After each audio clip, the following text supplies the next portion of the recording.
오늘 여러분과 함께 흥미로운 자료들을 깊이 파헤쳐볼 시간입니다.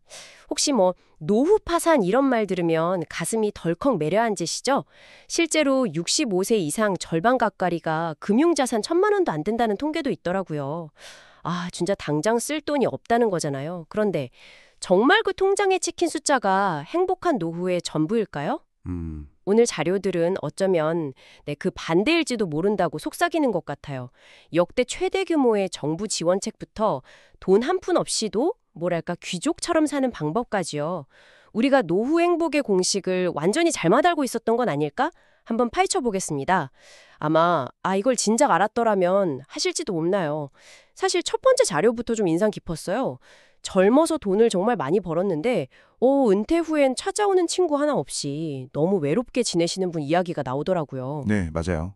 그런 사례가 있었죠. 근데 반면에 큰 재산은 없어도 서해나 바둑 같은 그런 소소한 재능 나누면서 사람들과 어울리는 분들은 훨씬 행복해 보인다. 이런 거죠? 이게 뭘 의미할까요? 바로 그 지점이 오늘 이야기의 핵심인 것 같습니다. 많은 자료들이 공통적으로 돈, 그 너머의 가치를 강조하고 있어요.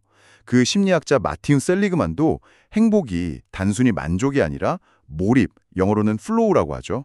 여기서 온다고 했거든요. 뭔가에 깊이 빠져서 시간 가는 줄 모르는 그런 상태 말입니다. 아, 몰입이요? 네.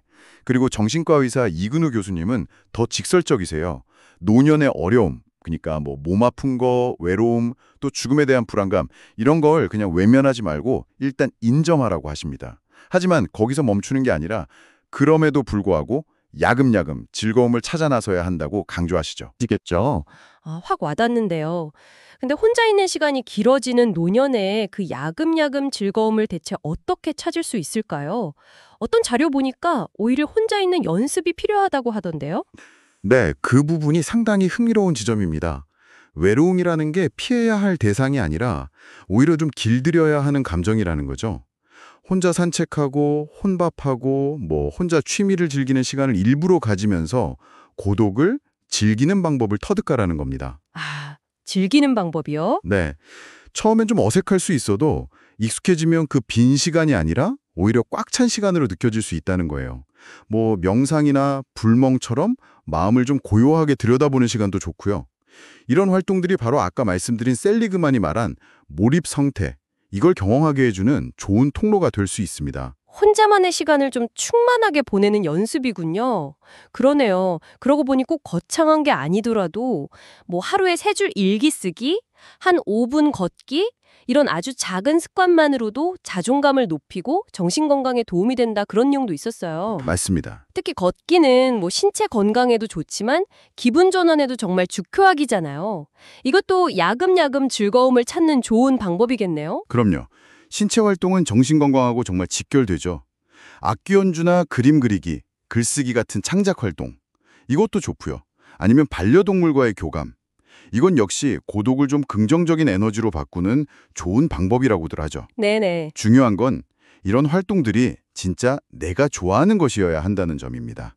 남들이 하니까 혹은 해야 할 것 같아서가 아니라요. 아, 정말 내가 좋아하는 걸 찾는 것. 그러면서 동시에 다른 사람과의 관계도 중요하겠죠. 배우자와의 관계를 좀 새롭게 다듬고 봉사활동이나 동호회 같은 사회활동에 참여하는 게 정신건강은 물론이고 수명 연장에도 도움이 된다 이런 연구 결과도 있었고요. 네, 그렇죠. 혼자 잘 지내는 힘이랑 또 더불어 사는 지혜, 이 두 가지 균형이 중요해 보이네요. 정확합니다. 내면의 충만함, 그리고 외부와의 연결. 이 두 축이 조화를 이룰 때 노년의 행복감이 커진다고 볼 수 있습니다.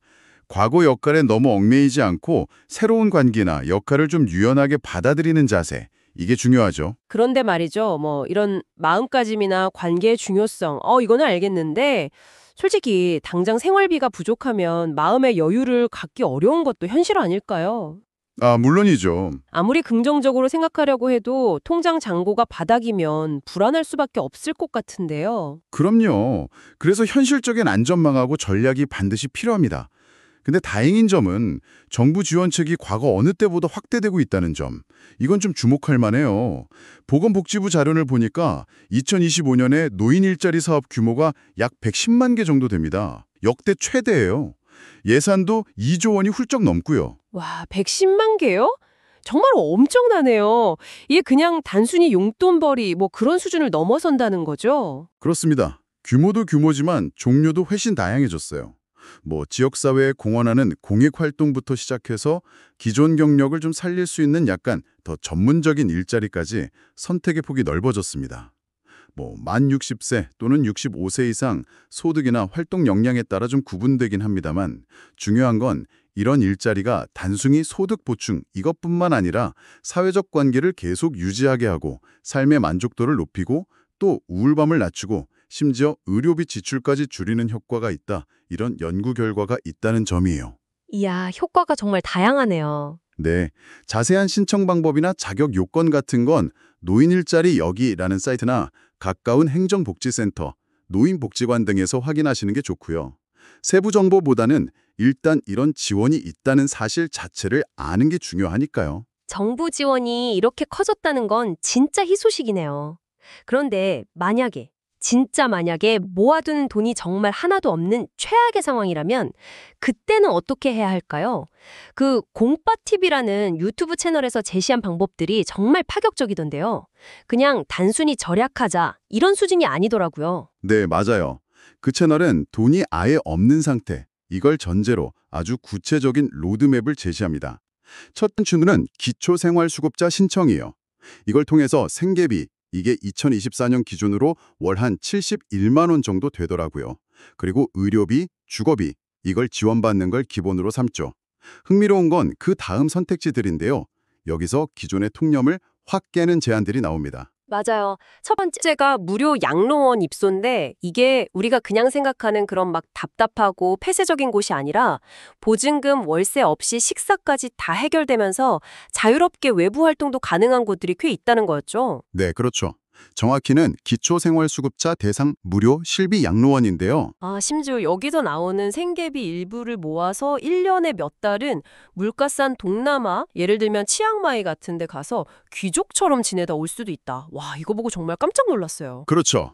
이게 단순히 뭐 돈 없으니까 시설에 들어가라 이런 차원이 아니라 주어진 지원을 최대한 활용해서 삶의 질을 극대화하는 그런 창의적인 방법을 보여주는 거죠. 자원의 개념을 돈뿐만 아니라 정보나 제도 활용 능력까지 확장한 거라고 볼 수 있습니다. 와, 관점을 확 바꾸네요. 네. 그리고 두 번째 대안인 고령자 복지주택, 이걸 뭐 알뜰 실버타운이라고도 부르던데 이건 월 한 5만 원 정도의 아주 저렴한 비용으로 독립된 공간을 가질 수 있다는 장점이 있고요. 세 번째는 살던 동네를 떠나기 싫은 분들을 위한 거였죠. 영구 임대 아파트나 매입 임대주택. 비용은 비슷한데 식사 제공은 안 되고 맞습니다. 결국 어떤 선택이든 장단점이 있는데 중요한 건 이런 다양한 선택지가 존재한다는 사실 자체를 아는 것 그리고 미리 정보를 좀 알아보는 거겠네요. 맞습니다. 집 한 채에 노후자금 전부를 묵혀두고 현금 부족에 시달리는 대신에 상황에 맞춰서 주거 형태를 바꾸거나 정부 지원을 적극적으로 활용하는 그런 유연한 사고가 필요하다는 메시지죠. 그 공빠TV 지적처럼 자산이 많아도 불안하게 사는 것보다는 가진 것이 좀 적더라도 정보를 잘 활용해서 단정하고 지혜롭게 사는 방법을 찾는 게 어쩌면 더 중요할 수 있다는 겁니다. 와, 이렇게 마음가짐을 바꾸고 또 사회적 관계를 잘 맺고 현실적인 지원책까지 활용한다고 해도 근데 이 모든 걸 누리려면 결국 건강에 받쳐줘야 하잖아요. 건강 얘기가 빠질 수 없겠네요. 즐거움 찾는 방법으로 걷기를 잠깐 언급했지만 전반적인 건강 관리는 행복한 노후의 정말 필수 기반입니다.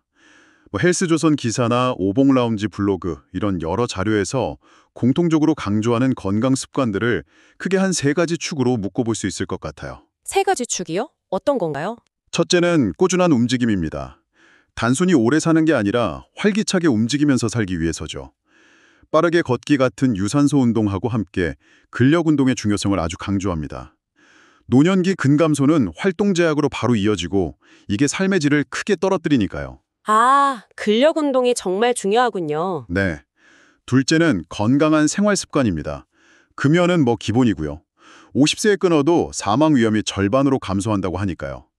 그리고 저지방 중심의 균형 잡힌 식단, 그리고 한 7시간 정도, 그 정도의 적절한 수면이 중요하다고 합니다. 셋째는 뇌 건강 유지입니다. 외국어 공부나 독서, 뭐 새로운 취미 배우기처럼 뇌를 계속 자극하는 활동이 인지기능 저하를 막는 데 도움이 된다고 하고요. 움직임, 생활 습관, 뇌자극. 이렇게 정리하니까 훨씬 명확하네요. 결국 건강해야 앞서 말한 사회 활동이든 일자리든 아니면 그 파격적인 치앙마이살이든 뭐든 시도해 볼 수 있는 거니까요. 그쵸? 그렇습니다.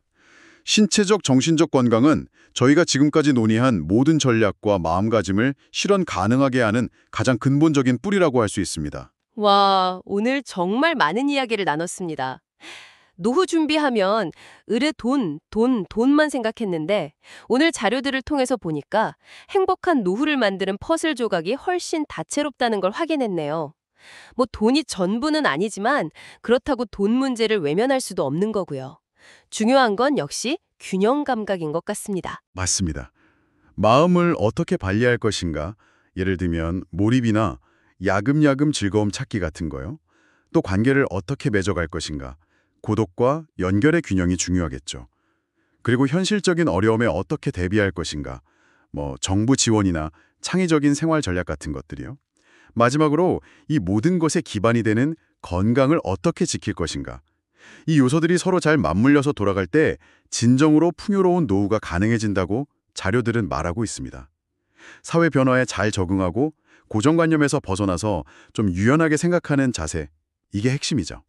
청취자에게 오늘 이야기 여러분은 어떻게 들으셨나요? 어쩌면 노후 준비의 정답이라는 건 하나가 아닐지도 모르겠습니다.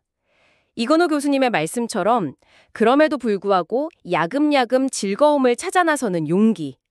여러분의 빛나는 후반전을 위해서 오늘 당장 야금야금 시작해 볼 수 있는 나만의 작은 즐거움은 무엇일지 한번 떠올려 보시면 어떨까요? 저희는 다음 시간에 더 흥미로운 분석으로 찾아뵙겠습니다.